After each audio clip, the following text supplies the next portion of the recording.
வாய் பேச முடியாத சிறுவனை பேச வைத்த ராமநாம கதை உங்களுக்கு தெரியுமா? ராமபிரானை விட ராமநாமத்திற்கு வலிமை அதிகம் என்று கூறுவது உண்மைதான் என்பது பல இடங்களில் நிரூபணமாகியுள்ளது. ஜகத்குருவின் சீடரான போதேந்திர சரஸ்வதி சுவாமிகள் ஆவார். இவர் திந்தோறும் ராமநாமத்தை ஜெபித்து வந்ததுடன் மக்கள் அனைவரையும் ராமநாமத்தை ஜெபிக்கும்படி வலியுறுத்தினார்.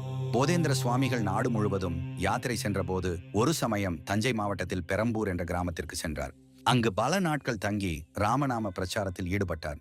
அப்போது அங்கிருந்த பக்தர் வீட்டில் அவர் தங்கியிருந்து உபன்யாசம் செய்து வருகையில் அந்த வீட்டில் இருந்த வாய் பேச முடியாத சிறுவனை கண்டு மனம் வருந்தினார். தினந்தோறும் ராமநாமம் ஜெபம் செய்த அவர் ஒரு நாள் சாப்பிடும்போது பாதியில் எழுந்தார். அவரை அனைவரும் வணங்கினர். அந்த நேரம் அங்கிருந்த வாய் பேச முடியாத அந்த சிறுவன் பசிதாங்கமால் ஓடிச் சென்று சுவாமிகள் இலையிலிருந்து மிஞ்சிய உணவை சாப்பிட்டான். எப்பொழுதும் ராமநாமத்தை கூறிய வாயில் பட்ட உணவை சிறுவன் சாப்பிட்டதும் தானாகவே ராமநாமத்தை கூறத் தொடங்கினான். அதை கேட்ட அனைவரும் அதிசயத்தில் ஆழ்ந்தனர். அதன் பின்னர் சுவாமிகளும் சிறுவனுக்கு ஆசி வழங்கி ஞான உபதேசம் செய்து தன் பாதுகைகளை அவனிடம் வழங்கி அவனை அர்ச்சராக்கிவிட்டு அங்கிருந்து புறப்பட்டார்.